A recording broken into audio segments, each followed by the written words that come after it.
America भी tax देता था। जी हाँ, अमेरिका भी टैक्स देता था। आज की स्टोरी में आप अमेरिका किसको टैक्स देता था? सुल्तान समुंदरों का सुल्तान, सुल्तान रईस हमीद बिन अली इस समुद्र के सुल्तान थे और इनको अमेरिका टैक्स दिया करता था। जी हाँ, आज का सुपर पावर इनके आगे घुटने टेक कर टैक्स अदा करता था। शहर में पैदा हुए 10 साल की उम्र में 1770 में एक बहरी जहाज़ में बतौर मुलाजिम के तौर पर सिर्फ सामान उठाने वाले होकर भर्ती हुए। इनकी शोहरत इस वक्त हुई जब 1792 में उन्होंने हिस्पानी बेड़े को बहुत बड़ी शिकस्त देकर भगा दिया। इस एजाज़ में अलजायर ने इनको पूरी बहरिया का सरबरा मुकर्रर कर दिया। रईस हमीद ने अमेरिका की कश्तियों पर 1795 में 62,000 सोने के सिक्कों की अदायगी को कब्जे कर लिया और फिर शर्त पर बहरी रास्ता इस्तेमाल करने की इजाज़त दी। मार्च 1802 को पुर्तगाल के बहरी बेड़े को इबरतनाक शिकस्त दी।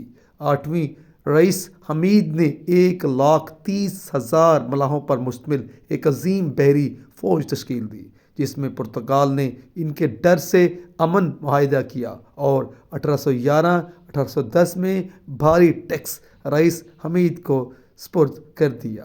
1815 तक रईस हमीद ने यूनानी, Sicily, 1812 Sweden, Holland, Denmark, Spain के जहाज़ों पर कब्जा कर लिया। इसी दौरान अमेरिका ने बदअहदी की तो इसका एक जहाज़ भी पकड़ लिया।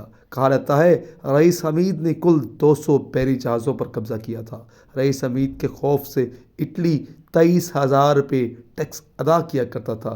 स्पेन, ऑस्ट्रेलिया हमेशा तोहफ़ दिया करता था।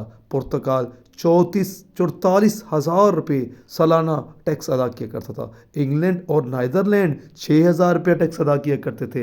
अमेरिका भी इतना ही अदा करता था, मगर मुसलसल बदअहदियों की वजह से अमेरिका पर 60,000 तक टैक्स लगा दिया गया था। इस अजीम समुंदर के सुल्तान को अमेरिका और पुर्तगाल 1815 के 10 जहाज़ों को घेर कर शहीद कर दिया और रईस हमीद का जहाज़ वो अपने साथ ले जाना चाहते थे, मगर अलजायर की बहरिया ने इसको भगा दिया गया था। कहा जाता है रईस हमीद के किरदार को मसख करके बॉलीवुड के जैक स्पैरो जैसा मस्करा किरदार बनाया गया, क्योंकि वो आज तक समुद्र के अजीम सुल्तान की मार को नहीं भूल पाए और अपनी एहसास कमतरी मिटाने के लिए समुद्र के सुल्तान को बदनाम करते रहे। जब ईमान मजबूत था तो अमेरिका बहादुर भी टैक्स देता था। आज ईमान कमज़ोर है तो इसको टैक्स देना पड़ता है। थोड़ा नहीं, पूरा सोचिएगा।